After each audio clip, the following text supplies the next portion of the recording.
સુરત શહેરના પાલ police station હદ વિસ્તારમાંથી નશીલા પ્રતિબંધિત પદાર્થના ગુનામાં લાંબા સમયથી વોન્ટેડ એવા આરોપીને પાલ પોલીસે ઝડપી પાડવામાં મોટી સફળતા મેળવી છે.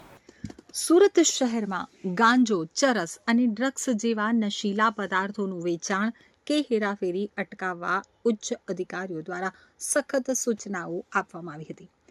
પાલ પોલીસ સ્ટેશનના ગુનાના કામે અગાઉ 2 આરોપીઓની ધરપકડ કરવામાં આવી હતી, જેમાં સમીર ઉર્ફે અબ્દુલ કરીમ યુસુફભાઈ નામના આરોપીની ધરપકડ બાકી હતી.